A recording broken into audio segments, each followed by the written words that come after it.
Hey, George. Hey, Sorry. hey, Willem. Hello, everyone. There's Dr. George Gonzalez from the Hologram Podcast. I'm here with one of my recent quantum neurology certified practitioners, Dr. Willem Bos. And thank you so much for being here, Willem. Yeah, I'm excited to be here. We're very excited to have you as well. We wanted to showcase you because you're one of our newest QNCP practitioners, and you're also very well versed in other techniques. And you're an instructor for NET at one of the health schools. And just wanted to talk to you a little bit about your experience with quantum neurology, how it affects you, and how you integrate it with all the other wonderful techniques that you do. Awesome. Well, it's really great to be here with you, George. I appreciate you so much on the seminars that you put on. Love quantum neurology. Love you. Want to see quantum neurology grow, see your practices, your seminars grow. So I guess if you go back to kind of the beginning of quantum neurology, as you said, when there's a lot of seminars to choose from and a lot of techniques to learn, so it's sometimes hard to choose which ones to go to, and then how much time and money and energy to put into these things, And I think as practitioners, our goal is to help our patients. I know that's our goal. So in reaching that goal, where are you going to put your energy? And when Dr. Jen got a group of us all together going to quantum neurology, I guess I didn't really know what I was going to, but they all had done it, or she had especially. So we got our group of friends to go, and right away, it's something you can do right away on Monday morning, which is one thing I love about your seminars. You go to some seminars, you could spend 100 hours and you still don't know what you're going to do with your patient on Monday morning. But with quantum neurology, you know exactly what to do, and you can start using it right away and getting the results. So it's been awesome. And then, as far as integrating it with your practice, because it is so quick and simple, you can easily integrate it with a lot of different techniques, like you mentioned, like I do the NET and the AK and other things, and you can just fit it right in with all those other things real easily. That's awesome. I love it. And you're also teaching as well. Could you tell us a little bit about where you're teaching and what program you're working on right now? Yeah, so I've been part of that big NET family of practitioners for many years, and I absolutely love NET as a practice tool, and it's changed my life so much by going to seminars. So I'm lucky enough to be teaching at the Naturopathic school locally, Southwest College of Naturopathic Medicine, which is practically in my backyard. It's like 6 miles from my house, I think. So I went through a training program with Dr. Deb, and she, taught me how she wants the class taught. And I really enjoy working with students and teaching them something that they can use to lower their own stress levels. They're loving it. In fact, just next week, they're having the first week of school again, and they have an NET club that they're starting on campus too. What I teach is just a 1 credit selective. They need a certain number of selectives, like an elective basically, as they go through school. And so that's it's like 2 hours a night, Tuesday nights for 6 weeks. And then the last week is their written and practical tests. And they basically know how to do NET at the end of the selective. And there was enough interest now. I think I've had a total of about 80 students I've taught so far over 3 different courses. And then they liked it so much they formed a club, and that gets going this quarter. So they're really excited about it. That's very exciting. And, we hope to introduce quantum neurology to them as well. But it's so powerful what you're doing, sharing with these students. You've already created a following for yourself in that community, which is exciting. You're sharing your knowledge and teaching others, which is ultimately what it comes down to. We can only touch so many people, and it's not until we start teaching others that we really multiply our efforts. And what part of the country are you from? Where are you based out of? Oh, I'm in Arizona now. I'm originally from Minnesota, Yeah. which they had a lot of snow this past winter, but we've had it's nice here right now, this weather right now. So tell us a little bit about your background. Where did you go to school? Maybe what did you do before? Did you have a previous career before the healing arts? Before chiropractic school, I did 2 years of undergrad at Northwest or at University of Minnesota Morris. Played a little bit of college football. I was too little really for football, so I kind of got beat up. I was fast, but fastest guy on the team, but they're just too big and fast. So I only played 1 year. Then moved on to Northwestern College of Chiropractic, and I was graduated and practicing by the time I was about 23. During Northwestern, I was actually a gondroid, so it was all straight chiropractic.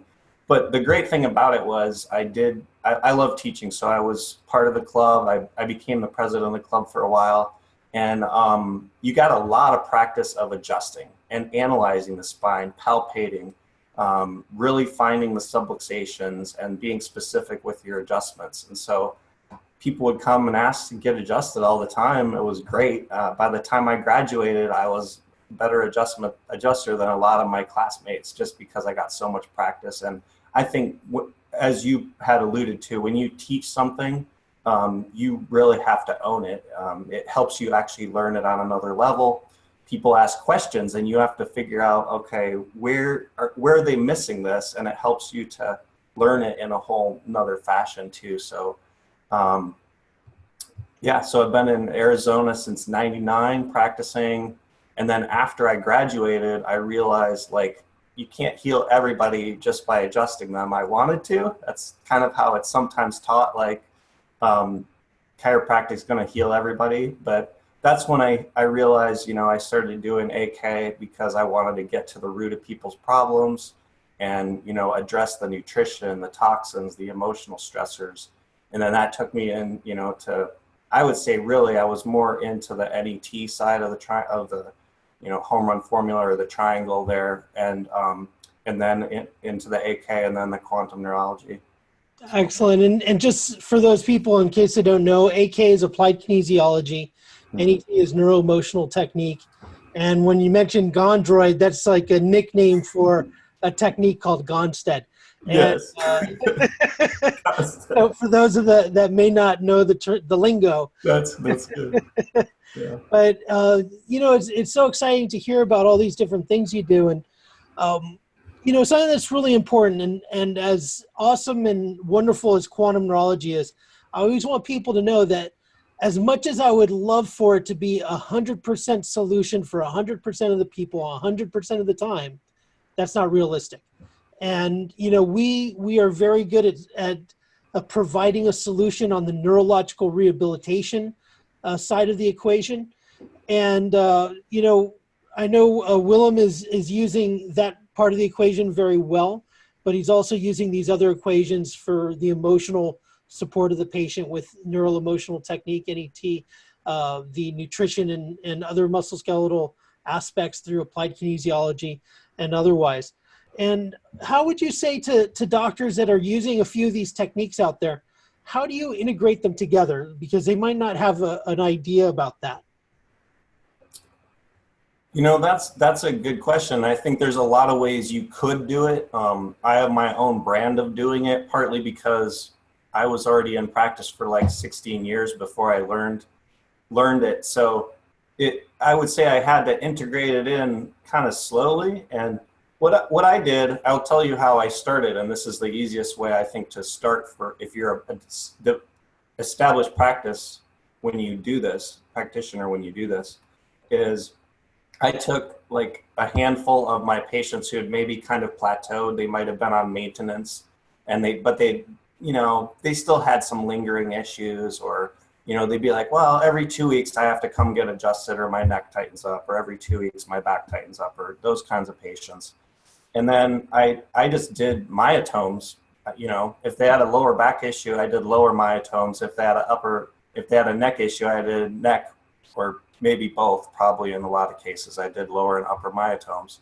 And a lot of these patients came back and they said, hey, that light thing that you did, I didn't think it was going to do anything. I thought you were crazy or something, but I felt better. I held my adjustment better. And so to me, that was real validation, because these weren't just a brand new patient off the street. A lot of these were patients who were already on maintenance, and they were doing pretty well. They were at a pretty high level of health. So, and then also with some of the problem ones who you weren't getting better, I did the same, and it helped everybody across the board. So I was sold, on it.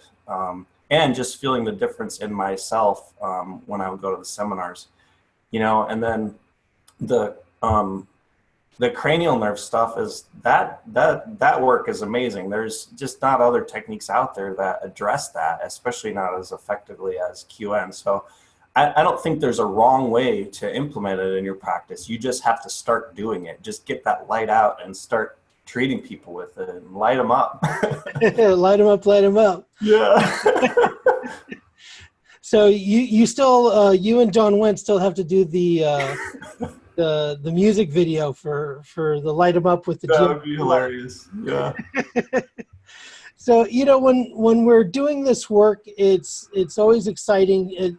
Is there a certain patient population you really like using this with? I know you're very athletic yourself. Have you worked with athletes or with more family or? I would love to work with more athletes. I guess I'm just more in a suburban area where I don't really get those types of referrals much. I work with the weekend warriors who are out there golfing and stuff. I don't know. You had this on the list of possible questions you might ask, and it's a hard one for me because I get patients of all types. I think it's some of the most miraculous stuff. I don't know, quote unquote miraculous, seems to be when you get the cranial nerves working, because you'll get patients who have had issues for years that come back and say that they did better. One of the case studies I wrote up was a girl who she had trouble swallowing since she had her daughter. And this one incorporates NET and QN, but I would have never, ever fixed this lady without QN. But it had been like 6 months, and they actually even told her she had eosinophilic esophagitis, I guess is a common diagnosis these days. And so it's like, oh, if it's not GERD, then we're going to do a biopsy and take a chunk of meat out of your esophagus and see if there's any eosinophils in there, and they look at it under a microscope. Anyway, so she had this diagnosis, and she's thinking, okay, well, there's nothing that really can be done. It's like kind of autoimmune-ish type stuff. So I was just, doing the QN stuff, and of course we got to cranial nerve 9 and 10, and I was having her swallow, and I was lighting, had the light on her, and then I was like, and George has done this in a seminar before. He's like, this seems to have like an emotional stressor. So we checked the emotional points, and it turns out there's a emotional stressor. We do some NET. And the Neuro Emotional Complex that came up, the original event, was quite interesting. When she was like 6, she was walking up the stairs and with her little kitty, and she was hugging it tightly. And when she got to the top of the stairs, the kitty was dead. She had accidentally choked the kitty. And so, of course, she was really sad. She cried. Well, we do the NET on this event, and it completely fixed all of her swallowing problems. And of course, I would have never found it. It would have never came up if it wasn't for QN. We might have been chasing our tail for a long time, So it was really an interesting case. That's amazing. And, for those people that aren't familiar with NET, it's dealing with emotional reality and how our body locks into these emotional patterns or loops that cause these possibly long-term chronic issues. Fascinating, amazing story. Thank you for sharing that. Yeah. There's so many things that people are unaware of the possibilities. What would you say to somebody out there who's never heard of quantum neurology or NET, or how would you explain why they need to start looking into this direction? Into quantum neurology. Or NET or AK, just... I don't know. I guess for me, when you do the muscle testing, you have an objective measure and you don't have to guess. So whatever technique, there's a lot of muscle testing techniques out there, which includes quantum neurology. Anytime you can tap into the body's knowledge and of what's right and what's wrong with the body, I think you're heading down the right path in my mind. Because if I had to go and practice all day without muscle testing people, I feel like I would be guessing. I feel like I'd be on the wrong path a lot of the time. I might not be adjusting the right areas. There might be emotions we're not finding. There's definitely going to be nerves that are not working that we're not finding, which is where quantum neurology shines. If you can test every nerve in the body and treat it, that's powerful, you know? So just do techniques that you don't have to guess. That's the power, I think, is in the muscle test and the corrections. Absolutely true. You know, the common denominator of all those techniques you mentioned is the aspect of the evaluation of the patient, which is in our profession called muscle testing. And so it's a fascinating way of being able to use the body's natural biofeedback system of, you know, the binary communication of an on-off of any indication of muscle strength or weakness. And we use that to gain information on this, depending on the stressors placed on the body. And it's an amazing way to access information from the nervous system to help somebody get well. You know, speaking on that, you know, I always talk about we follow the patient's nervous system, and we do this in the neurology aspect. Could you describe that a little bit for, you know, what you've seen with the neurological side, where you kind of mentioned it with finding the esophageal thing, but when you're using the neurological patterns, how are you customizing care for the patients that you have? Well, I guess you have to start with like a really good initial exam, whatever that is. Obviously, your exam is going to lead you to the treatment that you're going to do with the patient, and you know, so I guess some of the old style chiropractic is like, okay, you examine their spine and adjust their spine, but then that's the only examination that they pretty much did, a lot of the old style chiropractors. And chiropractic still works like that. I mean, that was how D.D. Palmer gave Lillard his hearing back, right? His like, oh, your neck was out of place and you said you heard it pop and you went deaf. So let's push that back into place, and okay, he got his hearing back. So it's powerful, right? Chiropractors fix a lot of people that way, fix their problems. So if you go from that to, okay, let's really figure out what's wrong with this patient, then you've got to do a really good exam. Obviously, history leads your exam, but your exam leads what you treat. And I think the more techniques you learn, too, the more you have to have a better exam, because you have more tools in your belt. So, you know, to use a construction metaphor, are you going to use a screwdriver or a hammer or a staple gun or, you know, whatever tool? You need to do an exam on the patient to see which of those tools in your belt you're going to go down. So for me, on an exam, sometimes after I do my full exam, I'm like, okay, this patient's got a lot of emotional stress, so I'm going to really lean my my treatment towards NET, or this person's really toxic, let's get some homeopathics on board. QN is always in the treatment plan, NET is always in the treatment plan, AK is always in there, but where are we going to emphasize more? And then you might ask me about this next, I don't know, but I also do some work with retained primitive reflex balancing, and that stuff I feel is super powerful, and it's a lot of times a 1 or 2 times treatment that they get long-term results. It doesn't have to be retreated over and over again. You just do it maybe 1 or 2 times and it's fixed, and that stuff's really cool too. You know, the primitive reflex conversation is a big deal. So let's kind of let people know what that is, because I don't think everybody understands that. And then you do a specific technique for that. So could you talk about that a little bit? Yeah, sure. This technique I learned through Brain Gym. Brain Gym is a technique from Paul Dennison. It is a muscle testing technique. It's been around for decades. And his whole thing is using body movements to kind of repattern and retrain the nervous system in the brain. So underneath that umbrella, there's a way to work with retained primitive reflexes. So to explain what a retained primitive reflex is, you have to go back to just normal physiology of the body. Is when we're born, we have certain reflexes that turn on and then they're going to turn off at a certain time. So for example, just to be born, you have what's called the spinal galant reflex. If anything touches the right side of your lower back, the hips shift over this way. If anything touches here, they shift the other way. So that reflex helps you go through the birth canal. But you don't need that once you're, crawling around on the floor. So that should shut off by about 6 months. So there's the spinal galant. There's something called a moro. It's like a startle reflex. It's if the baby's face is covered, it tries to throw its head back. It's kind of like a big startle, right? And that one's a very important one. That one should shut off probably by about 6 months. Then you have ones for the baby to learn to roll over, the baby to learn to crawl.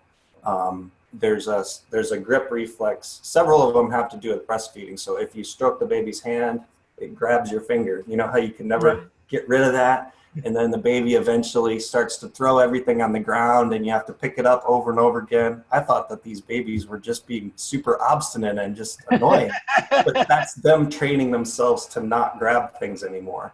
So, and then root and suck. So if they touch here, they turn. If they touch here, they suckle. They think everything's a nipple, So what happens though is if those reflexes, for sure by 2 years old, all those reflexes should shut off. But in some people they don't, and then that can lead to recurring issues, which there's different symptoms for each reflex, whether it turned off or on, whether it turned off at the time or not, if it's still on, or sometimes all of them shut off normally by 2 years, and then maybe you're in a trauma or a major emotional stressor and it makes them pop back on, Yeah, and what kind of things, so if we talked about the Moreau reflex, the startle reflex, that does not get resolved correctly. What kind of thing could somebody grow into that? That one is a super powerful one because of basically, so that fight or flight response. Now, the one that's most obvious, if you ever want to know, okay, this patient's going to have it, it's that person who is just startled super easily, like I'll tell you one story was one of my real dramatic ones with a patient. So her husband, if he would just walk in the room at home, she knew he was home, everything. She'd be in the kitchen. He would walk in the room and she'd be like, oh, you scared the crap out of me, so. And he's like, well, I'm here. So he would try not to scare her, but her son was not so nice. He would literally use it to torment her. He would purposely try to scare her because he thought it was funny, right? So somehow through the exam, I figure out that she has this active Moro response, right? So we do the balancing session and it takes about 10 minutes to go through some different body movements, and it's customized to each patient based on muscle testing. So she goes home and her son tries to scare her and he can't even scare her at all, and it really annoyed him that he couldn't torture his own mother. So she actually even made me this artwork that I have on my wall at the office with a little plaque telling the little story. It's kind of cool. That's great. That's so funny. And we have other doctors that have done work with quantum neurology with the primitive reflexes. Dr. James Sheen did a presentation before on that, as well as Dr. Elizabeth Sheehan. So for those that are in quantum neurology and you're interested in looking those presentations up, that's great. But as I said, I wish quantum neurology could be 100% of solution for 100% of the people 100% of the time. It's not. There's other amazing and wonderful techniques out there. And I'm just pleased that quantum neurology is a complement to all these wonderful things, like the things that you're talking about, Willem. And, all of our doctors come to us and they're usually already experts. They're already experts in the primitive reflex work that you were doing before you got started with us, and the NET and the AK. You came to us with all that knowledge. And it's just a wonderful thing that we're able to complement whatever it is the doctor has and bring quantum neurology so that the neurological aspect of what we're talking about is the highest level across the board. And I feel that, you know, when we add the neurology conversation, it backs up what we're all doing. And it could you speak to that part of the aspect of how the neurology is helping in that way? Yeah, well, a perfect example is I just recently brought to the seminar my roommate, Dr. Evan Van Driel. He's a naturopath. I'm sure he won't mind me telling this story, but so, you know, and a couple other of my naturopath friends that are friends of his as well, we all went to this last seminar when I got got certified, and he has had amazing changes. He's like, it's a whole new world. He's been just neurologically integrated from getting treated at that seminar. He normally, you know, doesn't like to eat that much. He says when he eats, it kind of shuts him down because it's just so much work for his body to digest stuff. And after, at the seminar, the one night we went and had this big meal, and like 2 hours later, he's like, I need food. Like he's eating Cheetos and stuff. And I'm like, dude, how are you hungry again? And it was like his whole, you know, nervous system, his whole digestive system was just like turned on from this. And he's noticed some great changes with sleep and stuff since being treated at the seminar. So that's one example. And it's just always cool to, as new doctors come in, for them to get neurologically integrated. Because, I mean, we've got to take care of ourselves in order to take care of all these patients, right? So like with NET, when you go to the seminars, you get treated and you feel better, you know, and then you get excited about what you're doing and you go back and you start, you know, doing, and let's be honest, like after you've been in practice for a while, if you're just doing the same 5 adjustments on every patient, that gets pretty boring. So I'm always excited to go learn new stuff. And then especially if you could start implementing it with those patients who maybe haven't gotten better as much as you would like, you know.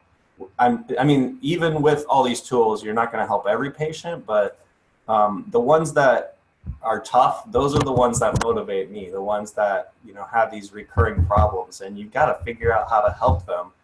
I mean, and I think once you get kind of well known for muscle testing and things, you get, at least this is what happened to me, is I've got people coming from long distances, and some of them, they seem to only get marginally better, but they go to, sometimes they get fed up and they go other places, and then they don't get any better. So they keep coming back. So you're stuck with these chronic patients and you got to find something to get them well. And quantum neurology really works on that level too, because you don't have other doctors even testing their neurology, let alone correcting anything and helping their body to start to heal those things, you know. So that's really powerful. Excellent. I love it. And Willem, if there's patients out there that want to come to your office, how do they get a hold of you? Google me, I guess. I mean, it's all on there. My office manager is Cheryl. Her cell phone, it goes direct to her cell phone, 480-732-1000. She takes voice or text, I guess. And do you have a website? Yeah, I do. It's not that great. I really need to redo my website, but I do have a website. And then, you know, there's listings on like Yelp and healthprofs.com and a few other places too. So just Google Bos Chiropractic and you'll find us. Yeah, BOS, right? BOS. Bos Chiropractic. Absolutely love it. Thank you so much, Willem, and we'll check you out next time. And I look forward to seeing you soon. Awesome. Thanks so much, George. Thank you.